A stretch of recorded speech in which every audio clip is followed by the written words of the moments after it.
ভাৰতক ভাবুকিৰ পাছত ভাবুকি দি আছে ডনাল্ড ট্ৰাম্পে। ভাৰতৰ ওপৰত শুল্ক অধিক বৃদ্ধি পাব বুলি পুনৰ সকিয়নি দিছে ট্ৰাম্পে। কাৰণ এটাই, ৰাছিয়াৰ সৈতে ভাৰতে বাণিজ্যিক সম্পৰ্ক অব্যাহত ৰাখিছে।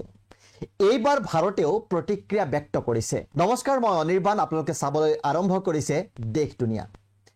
ভাৰতৰ সামগ্ৰীৰ ওপৰত আমেৰিকাই ইতিমধ্যে 25% শুল্ক আৰোপ কৰিছে।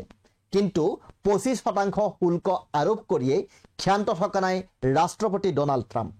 তেওঁ আকৌ ভাবুকি দিছে ভাৰতক। ট্ৰাম্পে কৈছে আমেৰিকালৈ ভাৰতৰ পৰা ৰপ্তানি হোৱা সামগ্ৰীৰ ওপৰত শুল্ক অধিক বৃদ্ধি পাব। ভাৰতক বন্ধু বুলি পৰিচয় দিয়াৰ পাছতো ট্ৰাম্পে এইদৰে ভাবুকিৰ পাছত ভাবুকি দি থকাৰ কাৰণ হৈছে ৰাছিয়া।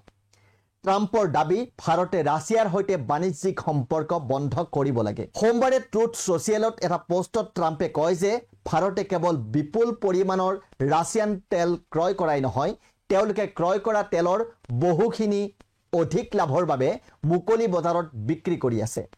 ইয়াৰ বাবেই মই ভাৰতে আমেৰিকাক দিয়া শুল্ক যথেষ্ট বৃদ্ধি কৰিম। এয়া হৈছে ডনাল্ড ট্ৰাম্পৰ ভাবুকি। ভাৰতৰ সামগ্ৰীৰ ওপৰত 25% শুল্ক আৰোপৰ কথা ঘোষণা কৰাৰ কিছুদিন পাছতেই ট্ৰাম্পৰ এইটো আন এটা নতুন ঘোষণা। উল্লেখযোগ্য যে ভাৰতে ৰাছিয়াৰ পৰা বৃহৎ পৰিমাণৰ খাৰুৱা তেল আমদানি কৰে। চীন আৰু আমেৰিকাৰ পাছত বিশ্বৰ তৃতীয় বৃহত্তম খাৰুৱা তেলৰ আমদানিকৰ্তা দেশ হৈছে ভাৰত, আৰু ভাৰতে পূৰ্বতে মধ্যপ্ৰাচ্যৰ পৰা বেছিভাগ তেল ক্ৰয় কৰিছিল। কিন্তু 2022 চনৰ ফেব্ৰুৱাৰী মাহত ইউক্ৰেইনৰ ওপৰত ৰাছিয়াই চলোৱা আক্ৰমণৰ শাস্তি হিচাপে পশ্চিমীয়া দেশসমূহে ৰাছিয়াৰ পৰা তেল ক্ৰয় বন্ধ কৰে। ইয়াৰ পাছতেই ৰাছিয়াই ৰেহাই মূল্যত তেল বিক্ৰী কৰিবলৈ আৰম্ভ কৰে আৰু ইয়াৰ সুবিধা গ্ৰহণ কৰে ভাৰতে।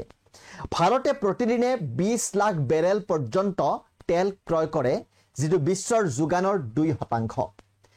আন শীৰ্ষ ক্ৰেতা দেশসমূহ হ'ল চীন আৰু তুৰস্ক। এতিয়া ট্ৰাম্পে বাৰম্বাৰ দাবী কৰি আছে যে ভাৰতে ৰাছিয়াৰ পৰা এই তেল ক্ৰয় কৰাটো বন্ধ কৰিব লাগে। কেৱল তেলেই নহয়, ৰাছিয়াৰ সৈতে বাণিজ্য বন্ধ কৰিব লাগে ভাৰতে। ইপিনে ভাৰত আমেৰিকাৰ প্ৰস্তাৱিত বাণিজ্য চুক্তি এতিয়ালৈকে স্বাক্ষৰিত হোৱা নাই। সমান্তৰালভাৱে ট্ৰাম্পৰ দাবী, আমেৰিকাৰ সামগ্ৰীৰ ওপৰত ভাৰতে আৰোপ কৰি ৰখা শুল্ক যথেষ্ট বেছি। গতিকে এনেবোৰ পৰিপ্ৰেক্ষিতত ডনাল্ড ট্ৰাম্প ভাৰতৰ প্ৰতি যথেষ্ট অসন্তুষ্ট, আৰু ট্ৰাম্পে ভাৰতৰ ওপৰত ইতিমধ্যে 25% টেৰিফ আৰোপ কৰিছে। এতিয়া প্ৰশ্ন হ'ল, আমেৰিকাৰ এই টেৰিফে ভাৰতক কিমান প্ৰভাৱান্বিত কৰিব?